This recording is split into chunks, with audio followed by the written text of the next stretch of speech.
დღეს ცოტა ხნის წინ თბილისის საერთაშორისო აეროპორტში შეერთებული შტატების სამხედრო საჰაერო ძალების უზარმაზარი სამხედრო სატრანსპორტო თვითმფრინავი გლობმასტერი დაფრინდა. ცოტა ხნის შემდეგ კი ის სამხრეთის მიმართულებით გაფრინდა. ეს იყო გერმანიის რამშტაინის ბაზიდან, ანუ ამერიკული ბაზიდან გადმოფრენილი თვითმფრინავი, რომელმაც ჯერ საქართველოში დაჰყო ცოტა ხანი, ალბათ რაღაც ტექნიკური საწვავი რაღაც მომენტების გამო და შემდეგ გაფრინდა ახლო აღმოსავლეთის რეგიონისკენ. მოკლედ, ქოცებო Deep State შეეკარით? ეს რუბიოს ზარის შემდეგ არის განხორციელებული. რა ხდება ქოცებო, რატო არ იღებთ ხმას? ომი გინდათ? საქართველოს ომში რთავთ, კობახიძე? რა გელაპარაკა რუბიო? რატო ხართ გაყურსულები? შეერთებული შტატების სამხედრო სატრანსპორტო თვითმფრინავმა გამოიყენა საქართველოს ტერიტორია ახლო აღმოსავლეთის რეგიონისკენ გადასაფრენად. რა ხდება?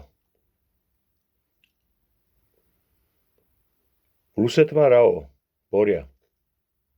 ეს ყველაფერი მეგობრებო, ამ ნიშნის მოგებით კი არ ვლაპარაკობ. მე მინდა გავაანალიზოთ ამ მომხდარი ფაქტის შედეგად, რა დღესია ქოძბანდა, რომელიც Deep State-ს ხო ებრძვის თავის კოჯოგის დასადებილებლად.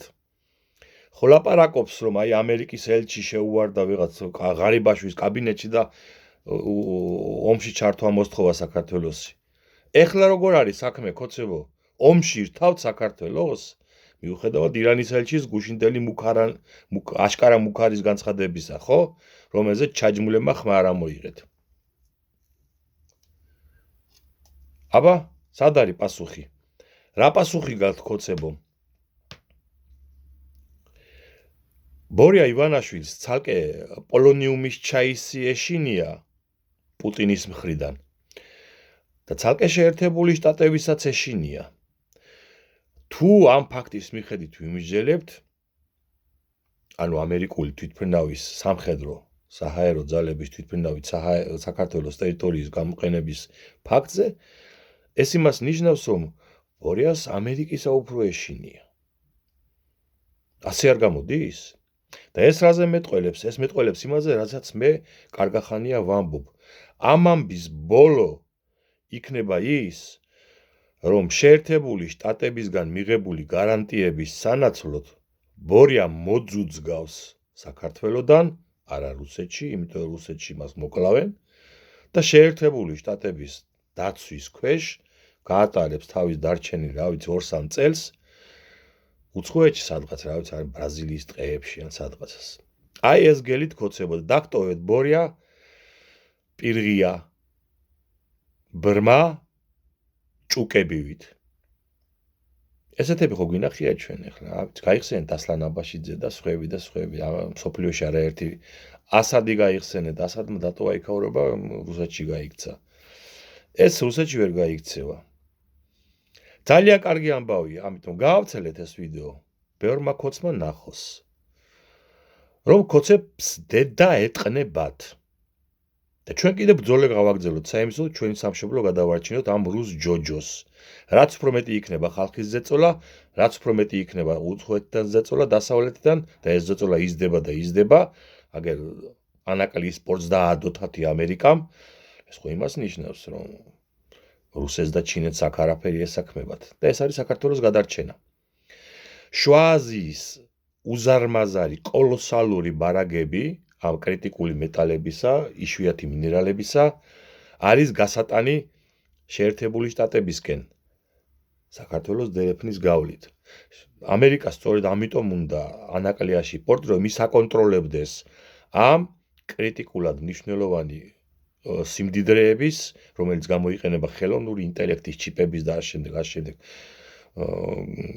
წარმოებაში, ანუ უნიშნელოვან ეს სამხედრო სამეცნიერო საქმეებში, საქართველოს ჩაერთოს ამ საქმეში. აქედან გამომდინარე, შეერთებული შტატები არავის არ დაუთმობს. არც რუსეთს, არც ჩინეთს, საქართველოს.